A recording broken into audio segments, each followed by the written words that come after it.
Congratulations on Seeking. It's so funny. It's a nice watch. It's a very uplifting. Uh, where did the idea for this come from? The idea came from honestly just my life and roommates and different cast members in different shows I've lived with over the years. And so I started writing it right when a theatrical show I was in closed abruptly, and I was like, well, okay, what else can I do? And I was like, okay, if I want a little more job security, I might have to start creating my own jobs. And so I decided to start writing. And also, right around that time, it was about 2012 when I started fiddling with this.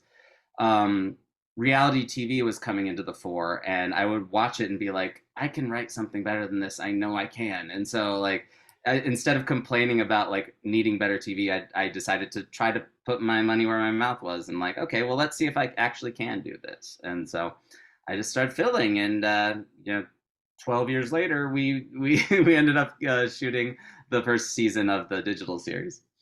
That's awesome. How do you feel seeing this go from paper to being on screen?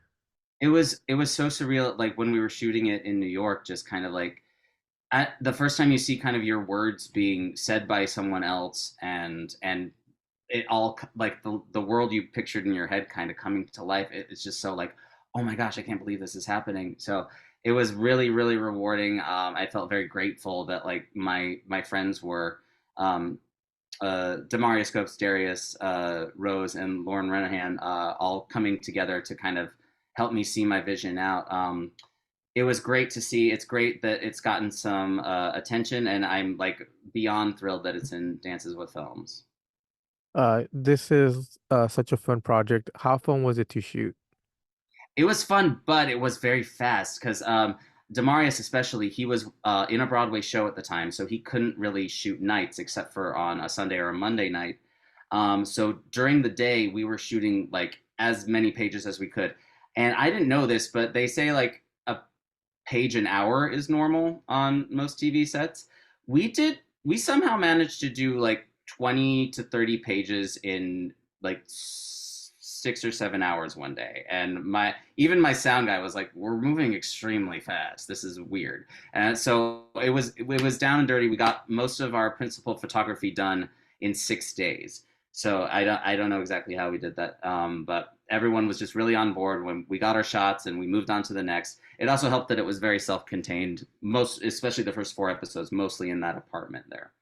That is awesome. You guys have such creative shots. What was the discussion with the DP for that? Because since you guys move so fast, you guys must have already had a game plan going in.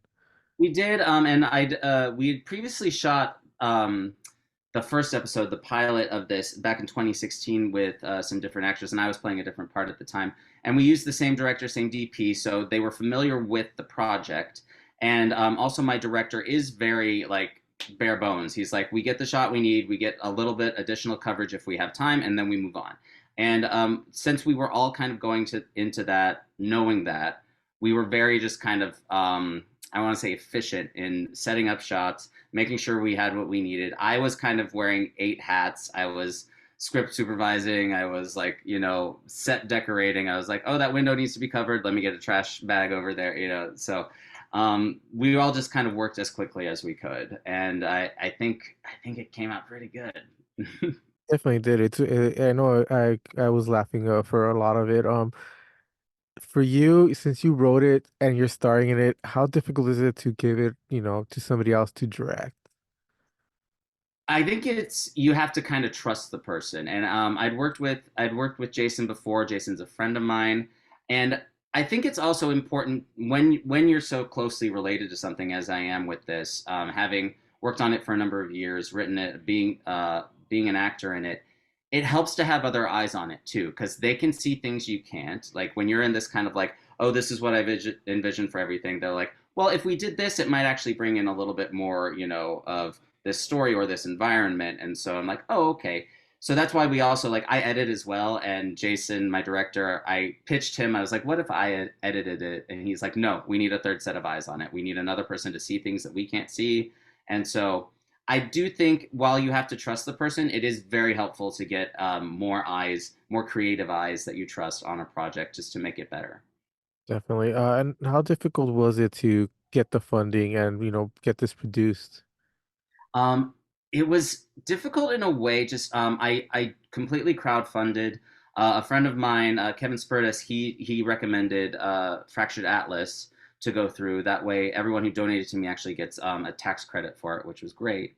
Um, but I that's what I think the I used. I got a pretty good following on TikTok and Instagram over the pandemic because I was just making kind of fun videos.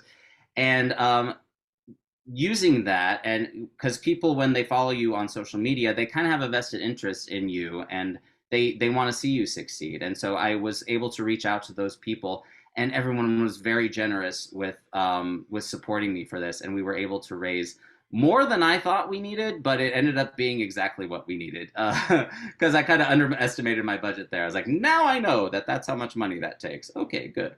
But it was, yeah, so it was difficult, but also like very gratifying to see everyone who's followed me on Instagram, kind of Instagram, TikTok, very very much gratifying, and I'm very grateful to them for pitching in and helping us see this through.